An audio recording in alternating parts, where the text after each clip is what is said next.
Nous sommes aujourd'hui donc chez Omer Harieux à Montauban de Luchon. Omer Harieux qui est natif de Maïrègne, qui est venu épouser donc une Montalbanaise. C'est bien ça. Vous êtes agriculteur à la retraite. Est-ce que l'on peut parler un peu de cet ancien temps? Vous me disiez tout à l'heure que il y avait quelque chose qui vous avait marqué, tellement la vie était difficile. C'est l'accouchement de votre propre épouse. Est-ce qu'on peut en parler? Comment ça se passait les accouchements dans les villages autrefois? Et bien nous, quand le soir qu'elle a accouché, la veille, on avait tué le cochon, charcuté tout le cochon, tout ce qu'il faut, et le soir, nettoyer tout, et puis avant de se coucher, elle a eu des douleurs, et elle a accouché qui avait toute seule pour ainsi dire, sa mère. Moi j'étais pour aller voir des voisins et quand la sage-femme est arrivée, le petit il était né. Parce que dans chaque village, à une époque, il y avait une sage-femme, dite sage-femme, qui n'avait pas beaucoup d'expérience, mais elle assistait, Voilà. elle assistait. Je suis d'accord là. Hein? Ça, Elle n'avait de nom que sage-femme, mais elle n'avait pas la formation pour. Elle préparait, elle devait certainement apaiser la future maman qui devait être en douleur, tout ça. Ça se passait entre femmes. Moi je l'ai vu à Meyrin, ça, j'étais jeune encore. Quand ma petite sœur, la dernière, est née, mon père a été chercher Madame Tounut, parce que son mari était facteur, je sais pas si vous l'avez. Et pour arriver à la maison, il y avait de la neige, il l'a portée sur le cou. Et moi j'avais 10 ou 12 ans, quoi. Et je me suis toujours rappelé de ça. Alors tous ces accouchements, finalement, vous me racontez de la neige, mais votre propre épouse, donc, a accouché, vous me dites, pendant la fête du cochon, au cochon, mais c'est en février, c'est en plein hiver aussi. Et oui, oui. Donc, dans la naissance, c'est passé avec le froid. Mais durant que vous tuiez le cochon, à l'époque, elle se plaignait, elle avait perdu les os, comment ça se... Non, le soir, le lendemain, on avait fini de fricoter, plier tout, ça avait pris le lendemain tard, et puis elle a accouché. Soi-disant qu'il y avait une dame à Montauban qui s'occupait un peu des accouchements, Madame Tini, du fond du village là, elle est venue après on a téléphoné à la sage-femme quand il a été né.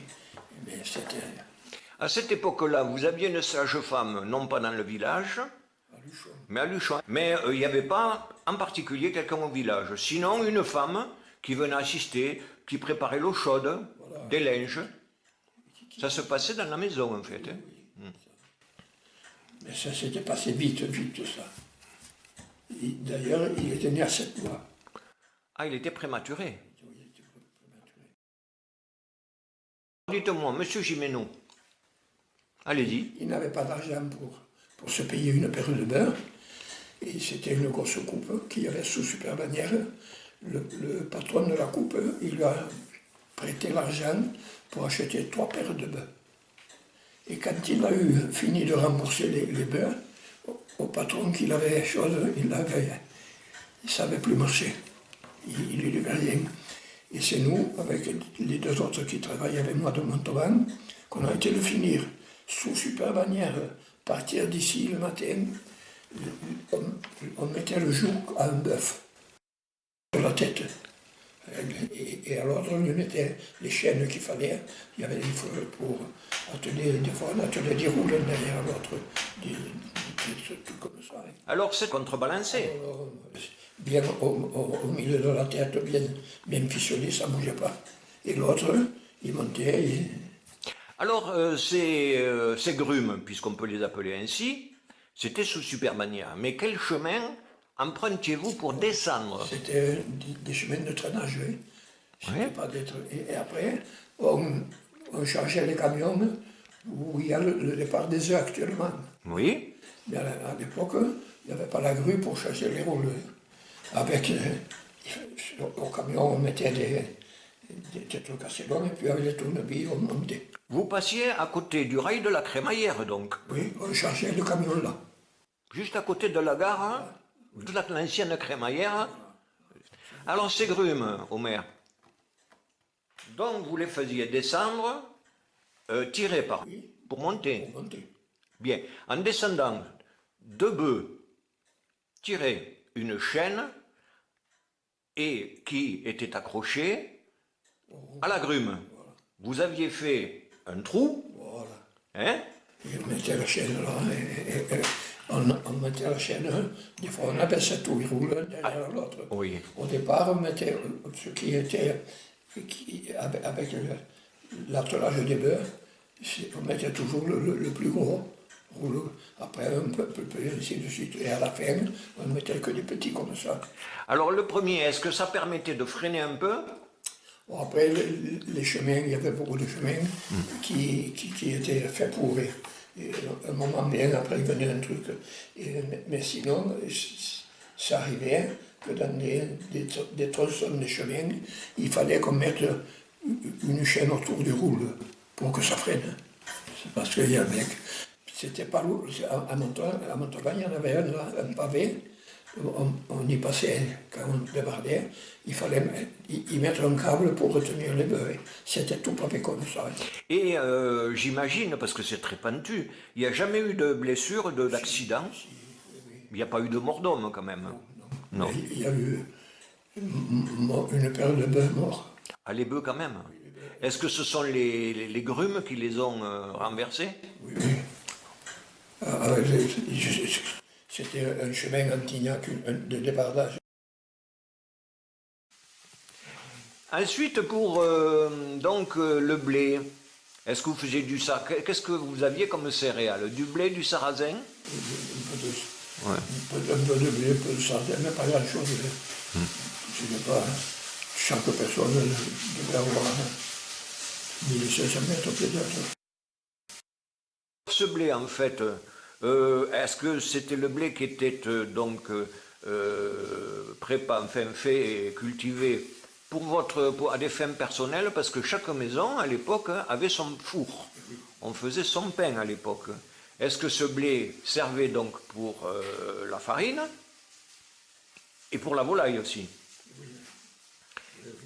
Au niveau du moulin, est-ce que vous aviez un moulin communal? Dans le village, vous aviez un moulin? Un moulin à eau? À Maigreigne, oui. À Maigreigne, parce que là, ce sont vos souvenirs d'enfance, je dirais, avant votre mariage. Bien. Alors à ce moment-là... À Maigreigne, il y avait deux moulins. Oui. Il y avait un moulin communal qui existe encore. Il marche toujours? Non, hein? Et après, il y avait la famille Tidé, Tout nu, qui avait... personnellement. Parce qu'il arrive communal. Il n'y avait que les Tounuts et Il n'y en avait que deux. Voilà. Oui. Et alors, ce moulin lui-même, donc, il servait pour le blé. Est-ce qu'il y avait d'autres moles, c'est-à-dire d'autres pierres à moudre, pour le sarrasin ou autre, si vous en faisiez? Je ne sais pas si vous en je ne sais pas comment il fallait la régler. Parce que le grain n'est pas le même. La pierre se réglait. Et oui.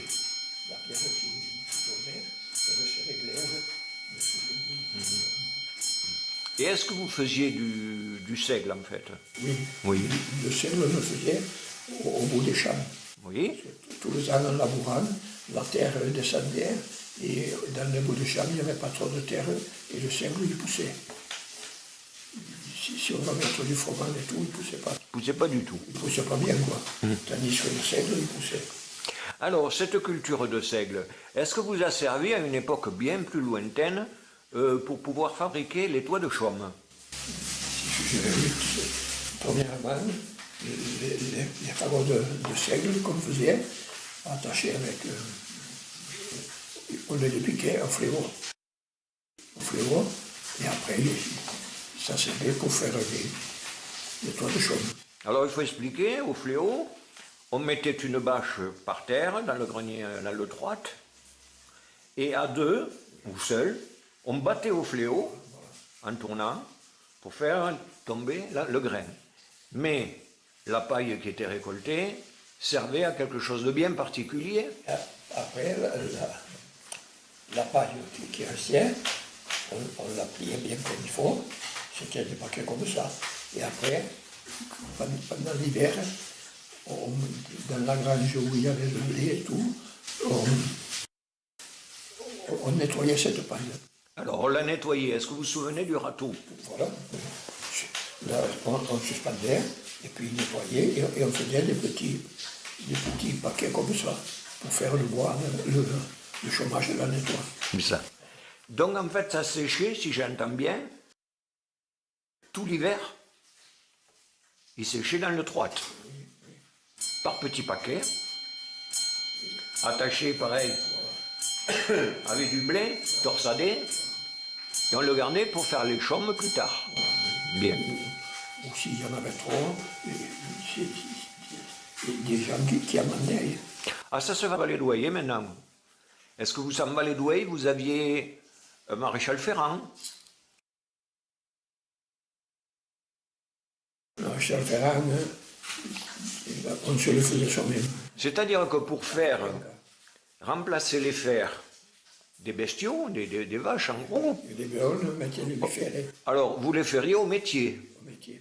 mais vous le faisiez entre vous.